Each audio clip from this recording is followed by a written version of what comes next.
My heart rejoices in God our Savior, and I am so filled with gratitude and thanks to our God, who has specific plans and purposes for every life. And Joy and myself grew up together in a village in Kerala, and in a mud hut made by the hands of our father. And we were not given much of this world, as our parents were not very well off financially, but they have given us a very rich spiritual heritage for which we are ever grateful to God. And both of us are in the ministry. And as I congratulate Joy and praise the Lord for his life and ministry, my memory goes back to our childhood when we were growing up together. And the one thing that we always remember is our preaching. We would stand in the veranda of our mud hut, and I would preach in English and he would translate, never dreaming or realizing that one day we will doing it literally many times. And I praise God for the opportunities he has given both of us to minister together in this way. And he has successfully completed 40 years of his life along with the ministry in Bahrain. And I praise God for the success in the ministry especially. And as he continues to serve the Lord, it is my prayer that many more years of fruitful ministry will be granted to him with greater anointing. And we praise the Lord for the life God has given us to live.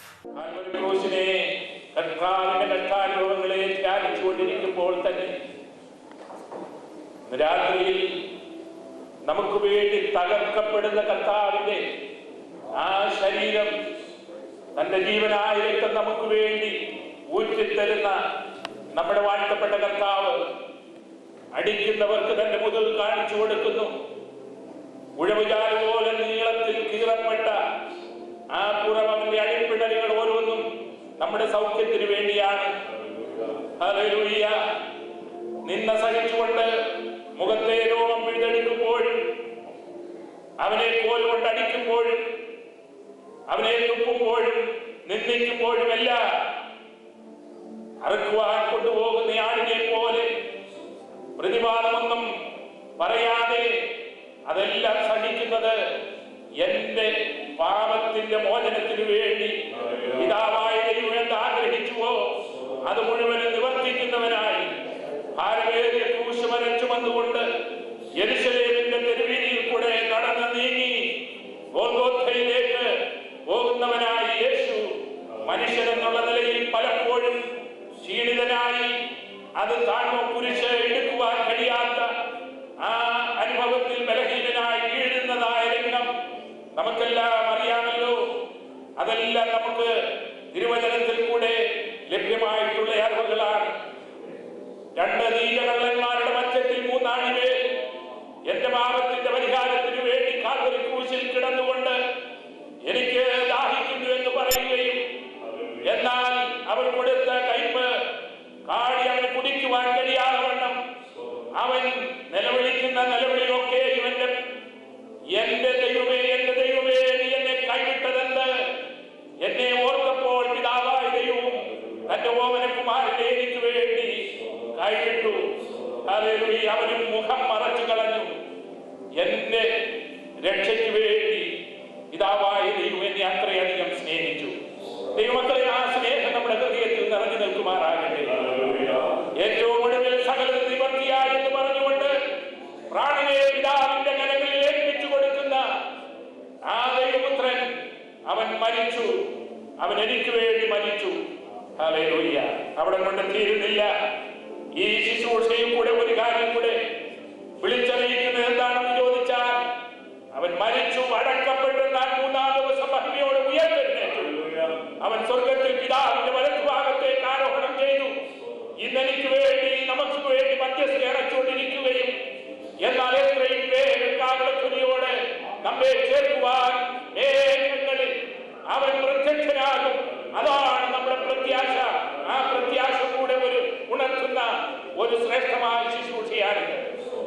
നമുക്ക് നമ്മുടെ ജീവിതത്തെ ഒന്ന് ശോധന ചെയ്യാം.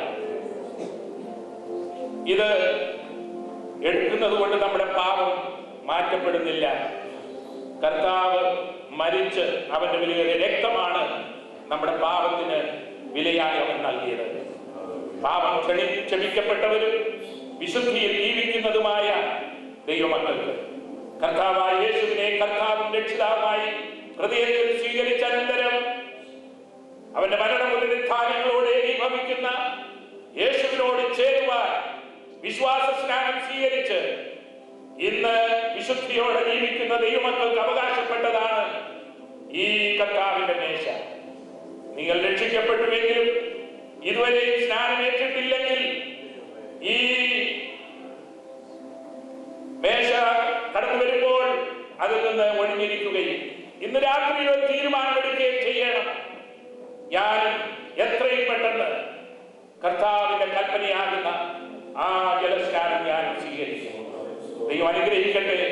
ഒരു നിമിഷം നമ്മെ ശോധന ചെയ്തുകൊണ്ട് നമുക്ക് പ്രാർത്ഥിക്കാം. എല്ലാവരും തങ്ങളെ തന്നെ ശോധന ചെയ്തുകൊണ്ട് നമ്മുടെ പാപങ്ങളെ നമുക്ക് ഏറ്റു പറയാം. നമ്മുടെ അശുദ്ധി നിറഞ്ഞ കരങ്ങൾ കർത്താവ് വെടിപ്പാക്കേണ്ടതിന് ഏൽപ്പിച്ചു കൊടുക്കാൻ നിർമ്മല മനസാക്ഷിയോട് ദൈവത്തോടും മനുഷ്യരോടും കുറ്റമറ്റ മനസാക്ഷി ഉള്ളവരായി നമുക്കൊരുമിച്ച് ഈ മേശയിൽ പങ്കാളികളായി തീരേണ്ടതിന്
Praise the Lord.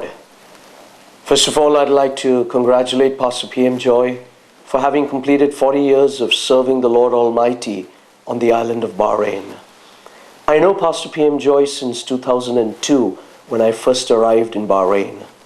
As a member of the Assemblies of God Church, Bahrain, since then, there are certain outstanding qualities in Pastor Joy which needs special mention. First and foremost, I've observed in him that he has the heart of a shepherd. His care and concern for the sheep that have been entrusted under his care is exemplary. Another quality which needs mention is that he is a man of the word, faithful to the true doctrine. He is aware of the dangers of false doctrines and false teachings and the need for persistent vigilance against it. He lays a lot of emphasis on the power of the living word of God. ചരിത്രത്തെ മറ്റൊരു ചരിത്രം കൊണ്ട് ഗണ്ണിക്കുവാൻ കഴിയും, ഒരു തത്വത്തെ മറ്റൊരു തത്വം കൊണ്ട് ഗണ്ണിക്കുവാൻ കഴിയും, ഒരാശയത്തെ മറ്റൊരാശയം കൊണ്ടും ഗണ്ണിക്കുവാൻ കഴിയും. എന്നാൽ കാലത്തിൻ്റെ മൂശയിൽ വാർത്തെടുത്തതായ ജീവിതാനുഭവങ്ങളെ ആർക്കും ഗണ്ണിക്കുവാൻ കഴിയുകയില്ല. കഴിഞ്ഞ 40 വർഷക്കാലം ബഹ്റിൻ്റെ മണലാരണ്യത്തിൽ കർത്തൃ ശുശ്രൂഷയിലായിരുന്ന പാസ്റ്റർ P.M. ജോയിയെക്കുറിച്ച് ഓർക്കുമ്പോൾ വളരെ ദൈവത്തിന് മഹത്വം കൊടുക്കുവാൻ വകയുണ്ട്. ദൈവം ഏൽപ്പിച്ചതായ ദൗത്യം ഈ ദേശത്തുയർത്തുവാൻ പ്രിയ കർത്തദാസനെ കർത്താവ് സഹായിച്ചു. ദൈവാലോചന ഒട്ടും മറച്ചു വയ്ക്കാതെ ഈ രാജ്യത്ത് കഴിഞ്ഞ 40 വർഷക്കാലം പ്രസ്താവിച്ച മുഖാന്തരം അനേകരെ നിത്യതയിൽ കാണുവാൻ, ആ നിലയിൽ നിത്യതയിലേക്ക് ഒരുക്കുവാൻ കർത്തദാസിലൂടെ കർത്താവ് ഇടയാക്കിയെന്ന് ഓർക്കുമ്പോൾ ദൈവത്തിന് ധാരാളമായി മഹത്വം കൊടുക്കുന്നു. നാമത്തിന് മഹത്വം. കർത്താവിൻ്റെ ദാസൻ പാസ്റ്റർ P.M. ജോയിയെക്കുറിച്ച് ഓർക്കുമ്പോൾ 31 വർഷത്തെ വ്യക്തിപരമായ ബന്ധം എനിക്ക് അദ്ദേഹമായിട്ടുണ്ട്. സഭാവ്യത്യാസമില്ലാതെ ദൈവമക്കളെ സ്നേഹിക്കുവാനുള്ള ഒരു വലിയ മനസ്സ് കർത്താവ് തൻ്റെ ദാസന് കൊടുത്തിട്ടുണ്ട്. ദൈവമക്കളെ സഭാവ്യത്യാസം കൂടാതെ സ്നേഹിക്കുകയും അവരെ ഓർത്ത് പ്രാർത്ഥിക്കുകയും ചെയ്യുന്ന വലിയൊരു മനസ്സിൻ്റെ ഉടമയാണ് കർത്താവിൻ്റെ ദാസൻ. കർത്താവിൻ്റെ ദാസനും ജീവിതത്തിൽ പ്രയാസങ്ങൾ കടന്നു വന്നപ്പോൾ ആ ഭവനത്തിൽ കടന്നു ചെല്ലുവാനും പ്രാർത്ഥിക്കുവാനും കർത്താവ് ഞങ്ങളെയും വിലപ്പെടുത്തിയതോർത്ത് ഞാൻ ദൈവത്തെ സ്തുതിക്കുന്നു. കർത്താവിൻ്റെ ദാസൻ്റെ ഓരോ ശുശ്രൂഷകളും പ്രത്യേകിച്ച് BMCയോടുള്ള ബന്ധത്തിൽ അനുഭവിക്കാനിടയായത് ഞങ്ങളുടെ ആത്മീക പ്രചോദനത്തിനും ആത്മീക ഉണർവിനും കാരണമായിട്ടുണ്ട് എന്ന് ഈ തരുണത്തിൽ പറയുന്നതിൽ ഒരു അതിശയോക്തിയോ സംശയമോ ആ കാര്യത്തിലില്ല. കർത്താവ് വീണ്ടും തൻ്റെ ദാസനെ അനുഗ്രഹിക്കുകയും കർത്താവിൻ്റെ വയൽ പ്രദേശത്ത് അധ്വാനിപ്പാനുള്ള ആയുസ്സും ആരോഗ്യവും നൽകട്ടെ എന്ന് ആത്മാർത്ഥമായിട്ട് പ്രാർത്ഥിക്കുന്നു. Pastor P.M. Joy and sister Mercy, ഞാൻ 1983 ബഹ്റിൽ വന്നപ്പോഴാണ് ഇവരെ പരിചയപ്പെടാനിടയായത്. അന്നു മുതൽ ഇന്നയോളം ഈ കുടുംബവുമായിട്ട് വളരെ അടുത്തൊരു ബന്ധം പുലർത്തുവാൻ ദൈവം സാവകാശം ഒരുക്കി. ഞാൻ പാസ്റ്റർ P.M. ജോയിയെക്കുറിച്ച് മനസ്സിലാക്കുമ്പോഴൊക്കെ വളരെ ശാന്തനായി, വളരെ സൗമ്യതയോടുകൂടെ, ബഹുമാനത്തോടുകൂടെ പെരുമാറുന്ന അനുഗ്രഹിക്കപ്പെട്ട ഒരു ദൈവദാസനായിട്ട് എനിക്ക് കാണാനും പരിചയപ്പെടാനും മനസ്സിലാക്കാനും കഴിഞ്ഞിട്ടുണ്ട്. പ്രത്യേകിച്ച് അസംബ്ലീസ് ഓഫ് ഗോഡ് ചർച്ച്, അത് ഞാനിവിടെ വന്ന സമയം മുതൽ എനിക്ക് ആ ചർച്ചുമായി പരിചയപ്പെടാനും അവസരമുണ്ടായിട്ടുണ്ട്. ആ ചർച്ചിൻ്റെ ഇതംപര്യതമുള്ള വളർച്ചയിൽ പാസ്റ്റർ P.M. ജോയി വഹിച്ചിട്ടുള്ള സേവനങ്ങൾ വളരെ സ്തുത്യർഹമാണ്. ഇന്ന് ബഹ്റിനിലെ one of the best churches എന്ന് അറിയപ്പെടത്തക്ക നിലയിൽ ഈ സഭയെ ഉയർത്തിക്കൊണ്ടുവരുവാൻ ഈ പാസ്റ്ററുടെ ശുശ്രൂഷ വളരെ